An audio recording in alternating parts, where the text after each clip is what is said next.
হয় নমস্কাৰ, মোৰ নাম শ্ৰী নগেন ডেকা। মই জেনেছা কোম্পানীত বৰ্তমান কাম কৰি আছোঁ। গতিকে আজি 10 দিন আগত এখেতক এটা কেপচুল দিয়া হৈছিল। এই কেপচুলটো আমি নিউট্ৰিভাইটেল কেপচুল এটা দিয়া হৈছিল। এই কেপচুলটো এখেতে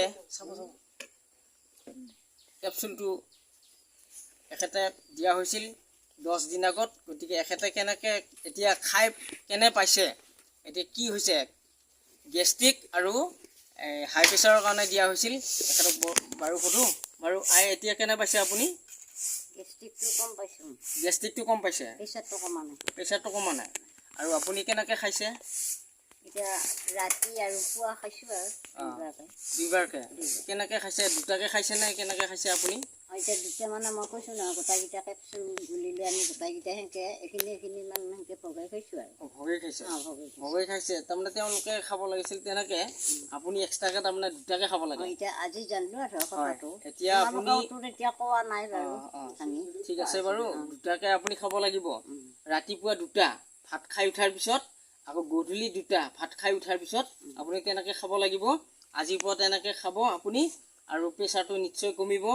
আৰু যিহেতুকে এখেতৰ গেষ্ট্ৰিকটো এতিয়া বৰ্তমান কম পাইছে আৰু প্ৰেছাৰটো কম হ'ব, গতিকে খোৱাত অকণমান মানে টাইমটো অলপমান সলনি হৈছে। সেইটো কাৰণত মানে খোৱাটোৰ কাৰণে এখেতৰ প্ৰেছাৰটো কমা নাই। এতিয়া আমি আশা কৰিছোঁ নিশ্চয় কমিব। গেষ্ট্ৰিকৰ প্ৰব্লেম ৰিজাল্ট কিমান দিনত আহিলে এতিয়া বৰ্তমান? গেষ্ট্ৰিকৰ প্ৰব্লেমটো ৰিজাল্ট এতিয়া বৰ্তমান আমাৰ ৰিজাল্টটো এতিয়া 10 দিনৰ পিছত আহিছে। আৰু এইখিনি গাঁও কি গাঁও আছিল?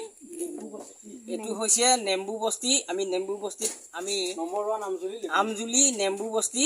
গতিকে এই নেম্বু বস্তিত এই নিউট্ৰিভাইটেল কেপচুলটো দিয়া হৈছিল এখেতক। এখেতে খাই বৰ্তমান গেষ্ট্ৰিকটো কমিছে আৰু লগতে হাই প্ৰেছাৰটো কমা নাই। 2 টাইমকৈ খাব দিছোঁ এতিয়া। ভাত খোৱাৰ পিছত 2টা আৰু সন্ধিয়া ভাত খোৱাৰ পিছত 2টা।